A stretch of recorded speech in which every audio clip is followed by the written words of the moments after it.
இன்றைக்கி நம்ம பார்க்க போகிற ரெசிபி சின்ன வெங்காயம் தேங்காய் துருவல் இது ரெண்டையும் வச்சு நல்ல காரசாரமாக ஒரு அருமையான சம்மந்தி ரெசிபி, சட்னின்னும் சொல்லலாம். செய்யலாமா? இப்போ நான் சின்ன வெங்காயம் ஒரு 15 சின்ன வெங்காயம் நான் க்ளீன் பண்ணி எடுத்து வச்சுருக்கேன். காரத்துக்கு நார்மல் வரமிளகாயில் 4லேருந்து 5 மிளகாய் உங்கள் காரத்துக்கு ஏற்ற மாதிரி கூட்டி குறைச்சி சேர்த்துக்கோங்க. கலருக்காக 4 காஷ்மீரி மிளகாய் எடுத்திருக்கேன். இப்போ ஒரு கடாயில் நல்லா ஹீட் பண்ணிவிட்டு ஒரு 2லேருந்து 3 டீஸ்பூன் அளவுக்கு தேங்காய் எண்ணெய் இதோட ஆட் பண்ணிக்கோங்க. ஆயில் நல்லா ஹீட் ஆனதுக்கப்புறமா நம்ம எடுத்து வச்சுருக்க சின்ன வெங்காயம் 15 சின்ன வெங்காயம் இது கூட ஆட் பண்ணிக்கிறேன். நம்ம எடுத்து வச்சுருக்க நார்மல் வரமிளகாயை 4 வரமிளகாய் ஆட் பண்ணிக்கிறேன். காஷ்மீரி மிளகாய் எடுத்து வச்சுருக்கோம் இல்லையா, அதுலேயும் ஒரு 4 மிளகாய் ஆட் பண்ணிக்கிறேன். இது ரொம்ப ப்ரௌன் கலரில் வதக்கணும்னு இல்லை, பாதி அளவு மட்டும் வதங்கினா போதும்.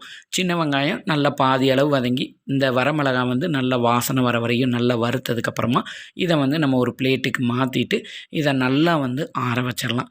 பாருங்கள், இது நல்லா ஆறினதுக்கப்புறமா இதை நம்ம ஒரு மிக்ஸி ஜாரில் இதை சேர்த்திடலாம். சேர்த்துட்டு இப்போ நான் ஒரு அரை கப் அளவுக்கு துருவின தேங்காய் எடுத்து வச்சுருக்கேன். இப்போ இந்த வெங்காயம் வரமிளகாய் இதெல்லாம் ஆட் பண்ணிவிட்டு நாங்கள் எடுத்து வச்சுருக்க தேங்காயை ஒரு அரை கப் அளவுக்கு இது கூட சேர்த்திடுங்க.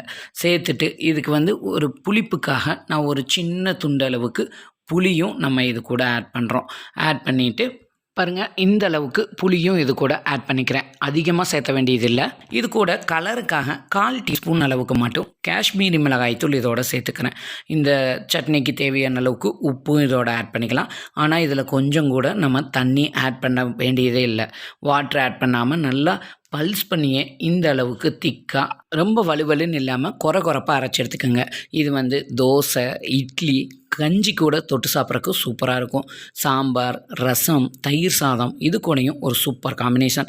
கஞ்சி கூட தொட்டு சாப்பிட்ற மாதிரி இருந்ததுன்னா நீங்கள் இது கூட கொஞ்சம் புளி ஜாஸ்தி வச்சு அரைச்சிங்கன்னா இன்னும் டேஸ்ட்டு சூப்பராக இருக்கும். நல்ல சுட சுட சாதத்தோட இந்த சம்மந்தியை போட்டு பிசைஞ்சு சாப்பிட்டோம்னா எந்த சைட் டிஷ்ஷுமே தேவையில்லை, அவ்வளோ அருமையாக இருக்கும். மறந்துடாதீங்க, வாட்டரே சுத்தமாக ஆட் பண்ணாமல் தான் நம்ம இதை கொரப்பாக அரைச்சி எடுத்துருக்கோம்.